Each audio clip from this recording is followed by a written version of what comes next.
هل جزاء الإحسان إلا الإحسان. Donc les premières questions.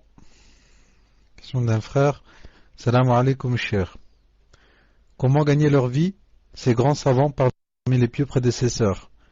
Avaient-ils un métier à côté de leur apprentissage de la science? Pouvez-vous nous donner des exemples? Comme le grand imam Ahmed rahimahullah. Donc comme vous savez, pour les pieux prédécesseurs, la plupart,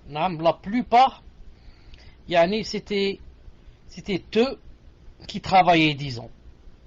Et comme vous savez, autrefois, on était libre. C'est pas comme de nos jours, tu travailles par exemple de 8h jusqu'à 17h. Ça devient une catastrophe. Tu arrives le soir chez toi, avec le bus, je ne sais pas quoi, chaos. Tu ouvres un livre, tu dis je suis fatigué, je peux pas me concentrer. Et tu vas dormir. Mais la plupart travaillaient chez eux, ils cultivaient de la terre ou comme ça, et donc la plupart travaillaient jusqu'à, disons, maximum, disons, vers midi, l'heure. Ensuite, ils allaient chez eux, et, s'adonnaient à la science. Et beaucoup d'eux, il y avait des gens, des riches, qui leur payaient les études.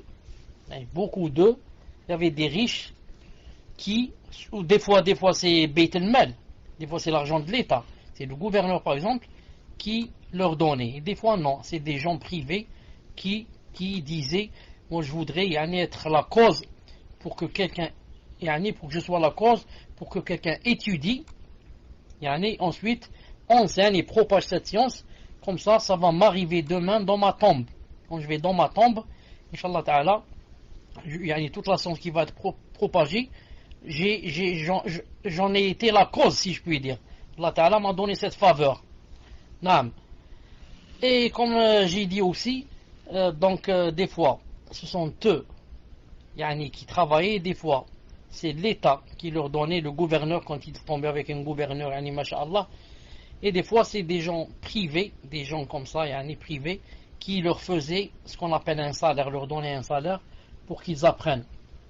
Et c'est pour ça que les savants disent, par exemple, que dans la zakat, lorsque Allah Ta'ala a dit à la fin, il a dit wa fi sabilillah, ils ont dit dans fi sabilillah, entre deux choses, entre le djihad et le hajj.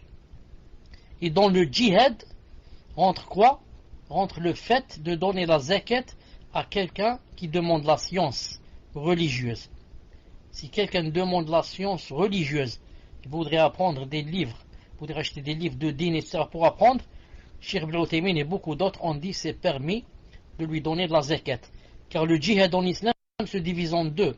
Il y a le djihad de l'épée, il y a le djihad de la science. C'est pour ça qu'Allah Ta'ala, en parlant du Coran, Allah Ta'ala, dans un verset, en parlant du Coran, il a dit au prophète sallallahu alayhi wa sallam, il a dit وَجَاهِدْهُمْ بِهِ جِهَادًا كَبِيرًا. En parlant de quoi? Du Coran. Il a dit, Ya Muhammad, fais-leur le djihad avec le Coran. وَجَاهِدْهُمْ بِهِ. Comment qu'on fait le djihad du Coran, avec le Coran? Au lieu de l'épée, c'est le Coran. Ça veut dire on propage les versets et du Coran. Et on dit aux gens, voilà ce qu'a dit Allah subhanahu wa ta'ala, et on refute les choses qui sont fausses, les propos qui sont faux. Ça c'est un djihad. Le djihad de la science est, comme disent les savants, plus important que le djihad de l'épée.